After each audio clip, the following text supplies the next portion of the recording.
ನಮಸ್ಕಾರ. ಇಂದಿನ ನಮ್ಮ ಚರ್ಚೆಗೆ ಸ್ವಾಗತ. ಇಂದು ನಾವು ಒಂದು ಇಂಟ್ರೆಸ್ಟಿಂಗ್ ವಿಷಯದ ಬಗ್ಗೆ ಮಾತಾಡೋಣ.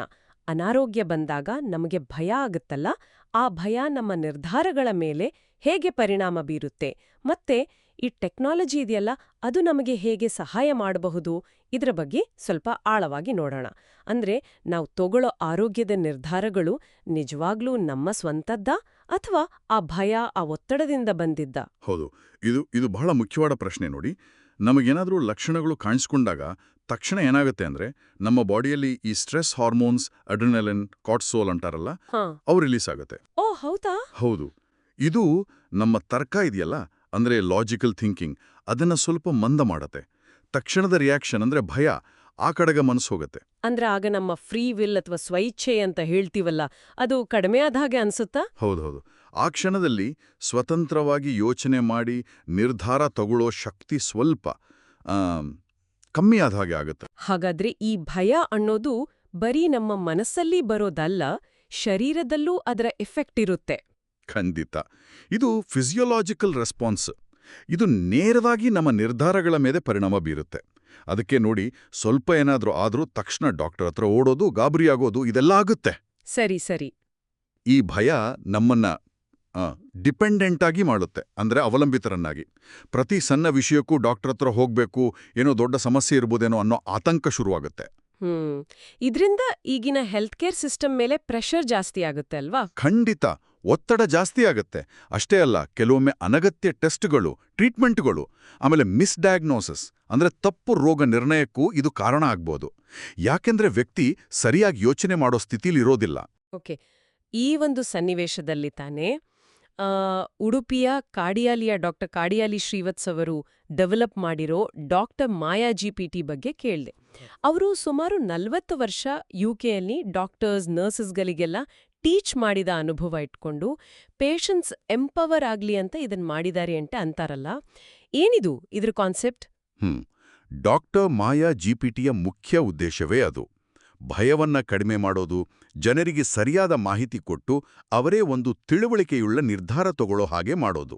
ಇದು ತುಂಬಾ ಸಿಂಪಲ್ ಆದ ಆದ್ರೆ ಪವರ್ಫುಲ್ ಆದ ಒಂದು ಕಲರ್ ಕೋಡೆಡ್ ಸಿಸ್ಟಮ್ ಬಳಸುತ್ತೆ.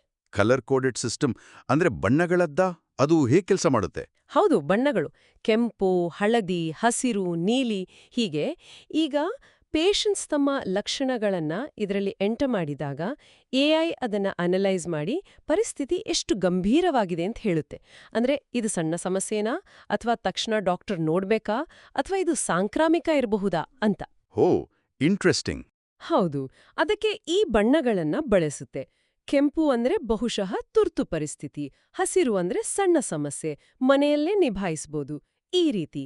ಇದ್ರಿಂದ ಏನಾಗುತ್ತೆ ಅಂದ್ರೆ, ಪ್ಯಾನಿಕ್ ಆಗೋ ಮೊದಲೇ ಆ ವ್ಯಕ್ತಿಗೆ ತನ್ನ ಸ್ಥಿತಿ ಬಗ್ಗೆ ಒಂದು ಕ್ಲಾರಿಟಿ ಸಿಗುತ್ತೆ. ಸರಿ ಸರಿ. ಆಗ ತಕ್ಷಣ ಏನ್ ಮಾಡ್ಬೇಕು ಅಂತ ಡಿಸೈಡ್ ಮಾಡಕ್ಕೆ ಸುಲಭ ಆಗತ್ತೆ. ಮನೆಯಲ್ಲೇ ಇರ್ಬೇಕಾ, ಡಾಕ್ಟರ್ ಕಾಂಟ್ಯಾಕ್ಟ್ ಮಾಡ್ಬೇಕಾ, ಅಥವಾ ಎಮರ್ಜೆನ್ಸಿಗೆ ಹೋಗ್ಬೇಕಾ ಅಂತ. ಇದು ತುಂಬಾ ಚೆನ್ನಾಗಿದೆ.